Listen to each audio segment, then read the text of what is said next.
You can't just hack two of that thing and spit on it, all right? This is not that kind of situation. This is the tang of the knife. I very much want it to look like this tang on this knife. That's called threading. In this video, we're going to talk about how to thread the tang of your knife and why.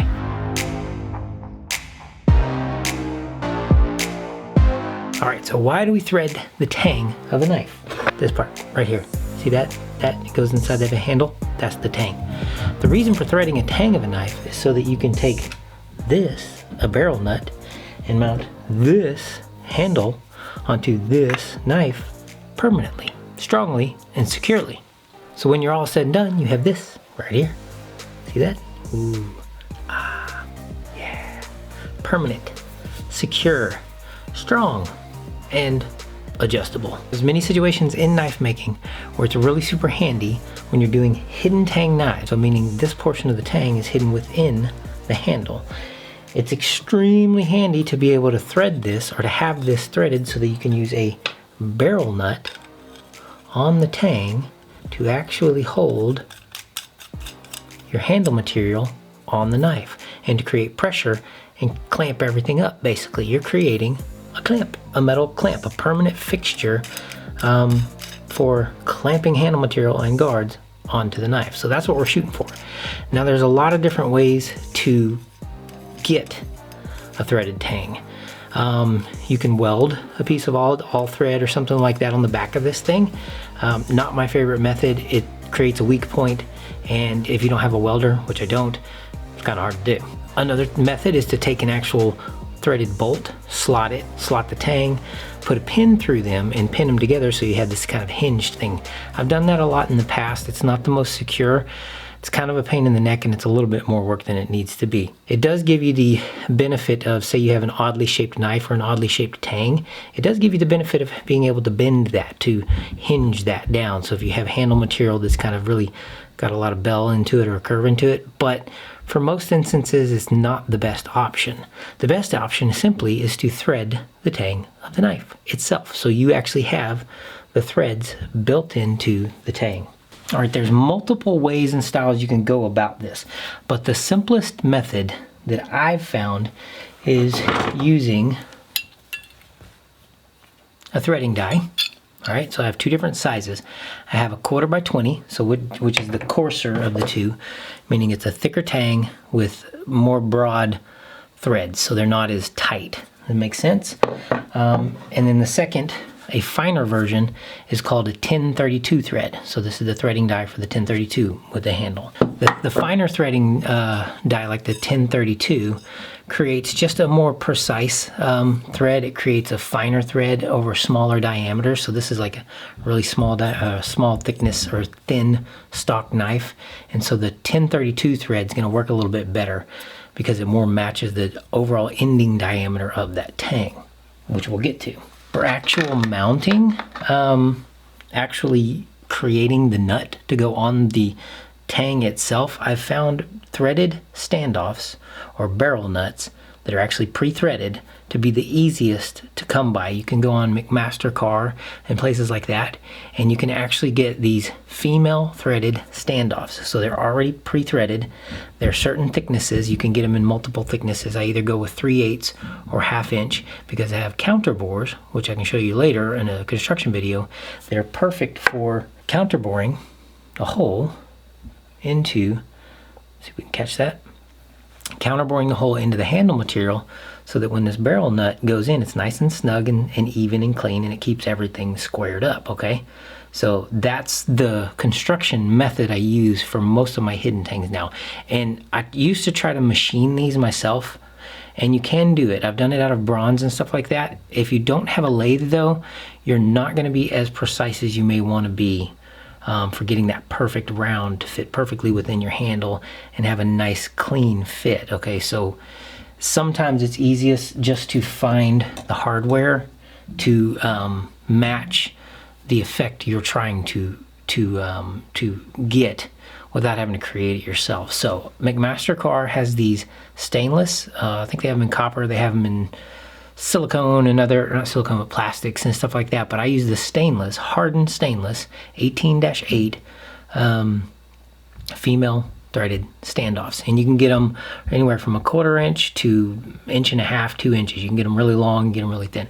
I go with about a 3/4 inch because it gives me enough to sink down into the handle by about 1/2 inch and still have a little bit on the outside of the handle to work with when I'm screwing and unscrewing the knife. When you're constructing a knife like this, you're going to be taking this thing apart and putting it back together multiple times. So having that extended barrel nut sticking out the back of your handle material is really handy for construction, just building and pre-shaping, because I do a lot of my pre-shaping for the handles before I actually glue anything up, okay? Because once you glue this up, if you glue it up and clean it up the right way, it's permanent, and then you grind off the excess and finish shaping it. It's pretty easy. Okay, so that pretty much covers the basics of what we need as far as tooling. You just need your tang, unhardened tang, your threaded barrel nut or female standoff, threaded female standoff, and your threading die. Now, the 1/4x20 has some benefits in that it's coarser, broader, and better on thicker steels. Okay, so it's a lot less fine of adjustments, and it's easier to kind of adjust for slop or play and things, right? You know, so it gives you a little bit more room and stuff like that, and it's a lot stronger. It's a big, strong, fat, thick, and chunky thread, right? 1032 comes into play in like finer work and in finer things where you may have a smaller tang, a smaller stock thickness, and a smaller barrel nut going on. So you might want to tune things down a little bit or turn things down a little bit to a very smaller size, more delicate, you know what I mean? So the 1/4x20 being the broader or the larger or the fatter diameter of the two will actually work on stock that is thinner than 1/4. You just end up with kind of a pancake with threads on the side, but it actually works really well. So you don't have to use a 10/32 or a 10/24, which are the smaller size threads, smaller in diameter. You don't actually have to use those just because the stock is thinner. And here's a good example. I actually have this dagger knife. It's kind of a fail. I messed up some things, and it's try out, but it's actually thinner than 1/4 inch. It is just under 3/16 and over 5/32. So I end up with kind of a pancake thread on it, right?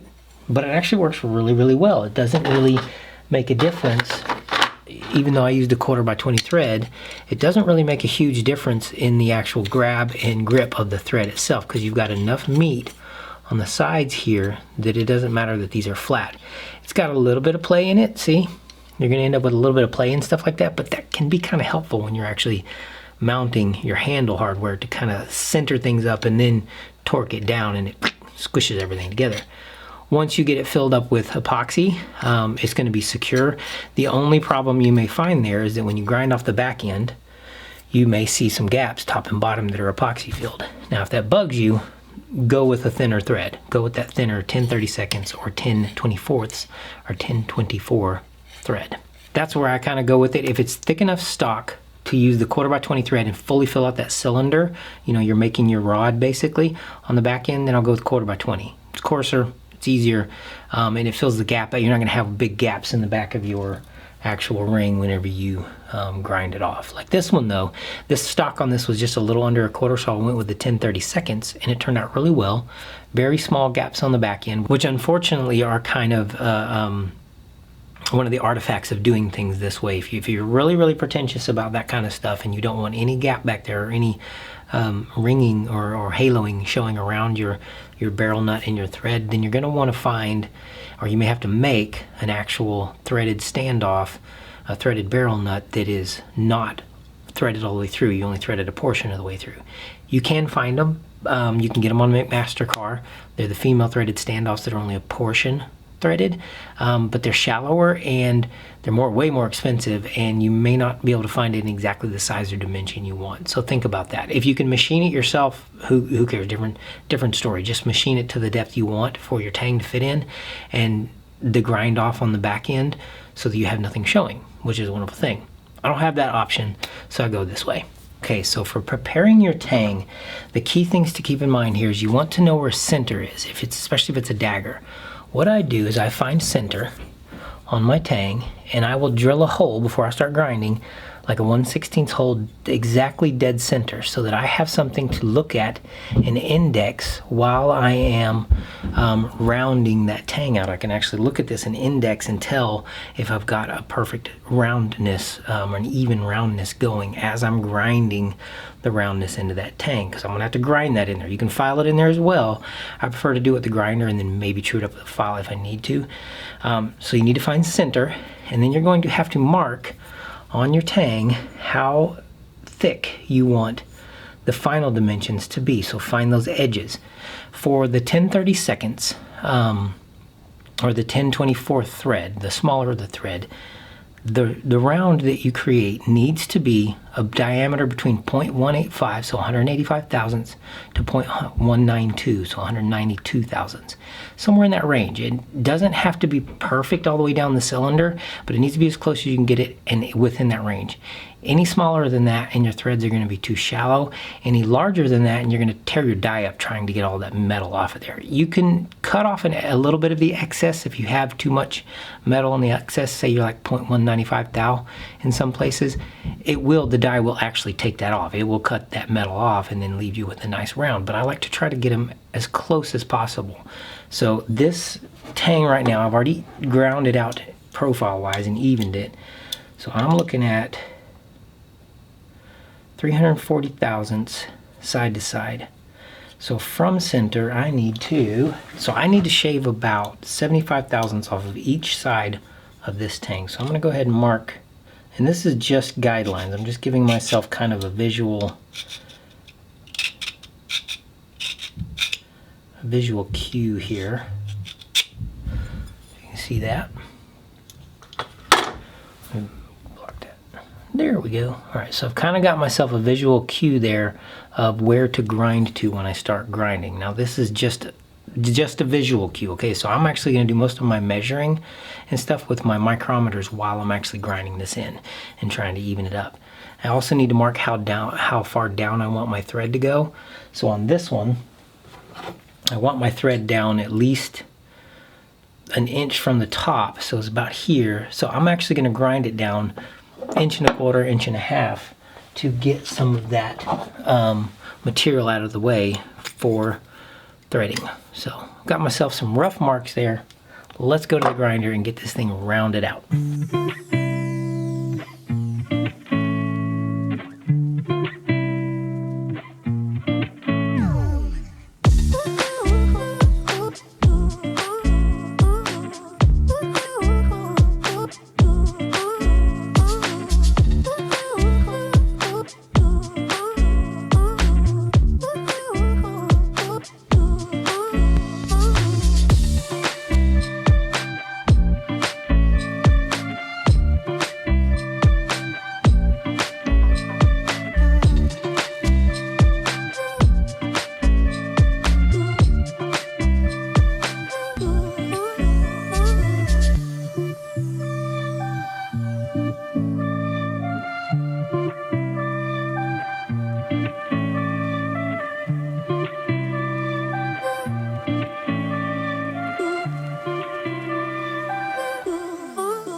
Alright, we've got this thing rounded up, and this being a dagger, we want to get it as concentric and centered as possible. That's why I drilled that little hole there so I can index looking down the tang.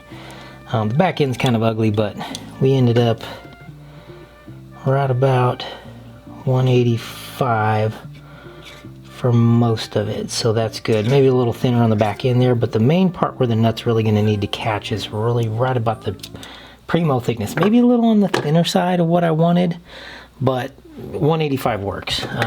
It's just going to be slightly shallower thread, but so long as it'll still grab, and it'll still grab that barrel nut, and you get your tightness in there, once you fill it up with epoxy, it's permanent. So I'm going to get my 10/32 out here, and I have to make sure I have the die pointed the right direction because it actually has an in ramp, which is this side right here. And I'll just say something about lubricant, okay? Lubricant. You can't just hot tour that thing and spit on it, all right? This is not that kind of situation. You need real lubricant, lubricosity, all right? 3-in-1 oil is what I use. It works. Let's get this started. Just drop a little oil on top. Make sure my die is oriented the right way. And gonna get that cut started. And these dies are kind of self-centering, but you want to be as square and straight to your tang as possible.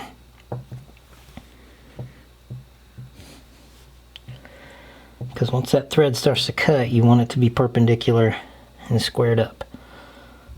Alright, so we're a little off here. Let's see what we got. There we go. Starting to cut now. Giving it some bite. Here we go. And once it starts to dig in and center itself, it really does do a lot of the work for you so far as centering goes. There's fancy jigs and stuff you can create to make sure this stays perfectly centered and all this craziness. And they can be handy, but for what we're doing, it's not super necessary. I've got the thread started really good. I'm just gonna check with this square here to make sure that I'm feeding pretty squarely, which I am. And then I'm gonna start to cut. Now as you push down into it, let the cutter do the work, and then back it off every now and then to break that chip. And clear it out of the way. I also like to keep a toothbrush on hand, so as I back it out, I can kind of clear the chip off the bottom. Just helps it cut better.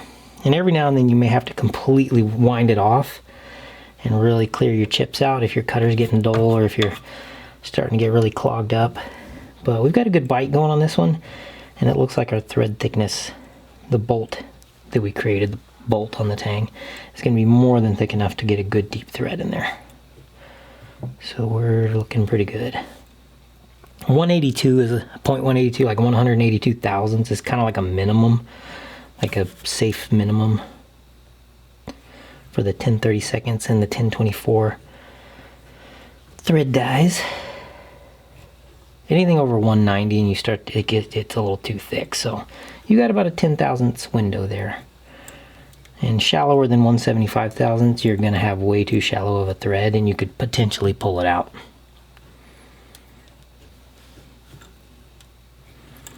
There we go, cutting pretty good now. I'm looking down on the tang and it looks like we're pretty darn square and centered, so that's good, so especially since it's a dagger. You want to be as centered as possible. Okay, I'm going to back this up just a little bit, clear some chip, and let's drop a little bit more lube down there, and go back into it nice and slow. Here we go. Keep on cruising.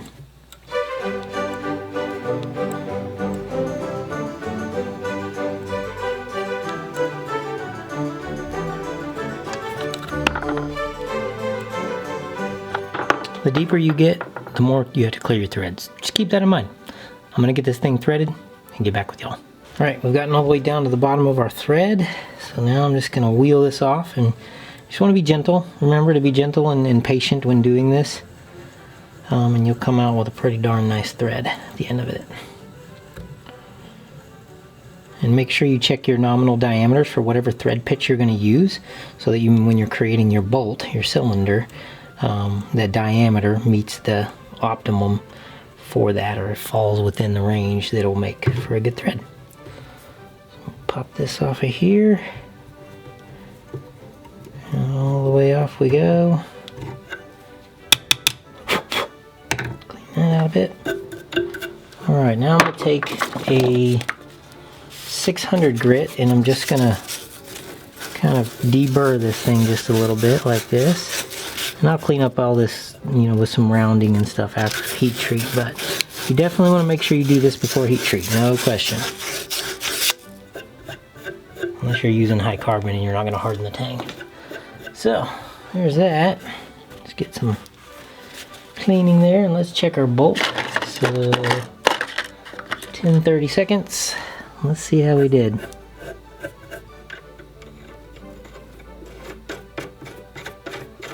Alright, look at that. Right on the money. There we go. You can clean it up with some WD-40, wiring, like brushing or whatever. Just make sure you get all the crap out of it. But yeah, look at that.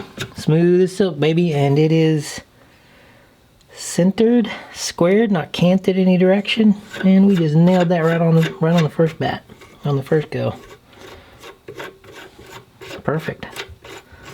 That'll work, and it's got plenty and plenty of grab on it, so you're not gonna have to worry about your handle material coming off or thing unscrewing on you, especially after you epoxy that bad boy up.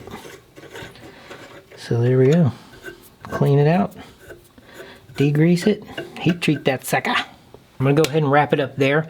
This worked out really, really well. Really, the things to remember: keep it centered, find your optimum diameter for your thread pitch you're gonna use, find your standoffs, get a counterbore for the standoffs, or for the thread, barrel nut, whatever, so you can counterbore concentrically. Keep it clean, keep it lubed, get that lube in there, and go patient and slow. You can see when I was grinding, I did a little bit of a combination of using the wheel. You can also use a flat, and the slack belt, kind of to keep things even and clean. It's when you're on the wheel and you're turning like this, it's sometimes you can get canted, so you can get in there in that slack belt and kind of clean those waves and ripples up and kind of true and even things out a little bit. You just need a really sturdy backed belt, so it's not really great using slack belts when you're doing this. Or the J-Flex style belts use a sturdy backed belt like an X-Weight or whatever. And it works out pretty good. It doesn't have to be complicated to create a good, sturdy, strong mounting system for handle material and guards. All right, I'm going to end on this note. Recently, hurricane happened here in Appalachia, and all up and down the coast and stuff like that, and there was a lot of damage. My neighbor's over in Irwin, about 2 miles from the river where the worst of the damage was. A lot of people lost their homes, a lot of people lost their livelihoods, a lot of damage and destruction down there. Power's out. Some people in the mountains up there still don't have any power, don't have food and water that's clean. So there's a lot of relief efforts going on in the area. If you'd like to contribute to the relief area for Western North Carolina or Eastern Tennessee cleanup and food and all those kind of good things going on, there's a couple organizations out there. One of them is Samaritan's Purse.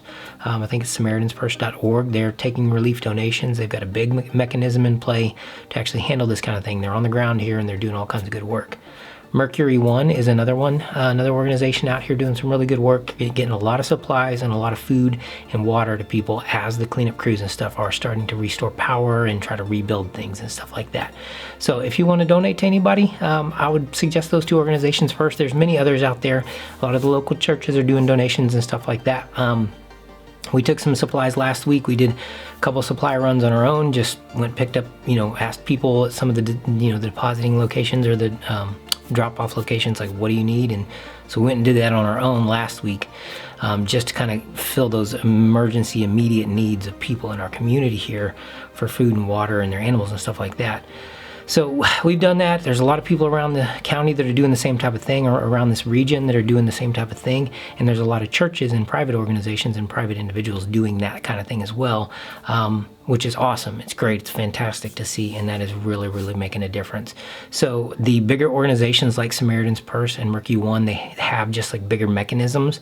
They have airplanes, they have helicopters, they have access to all that stuff. So they can get the supplies in bigger amounts to broader amounts of people, maybe in more austere places. So it's good that we have a balance and mixture of those things going on around here, because we all know the damn government ain't gonna help, and they're not. They're just hindering anything. It really seems all they're here to do is hinder. So that's my only plug for that. Y'all have a blessed week, and I hope this video was helpful.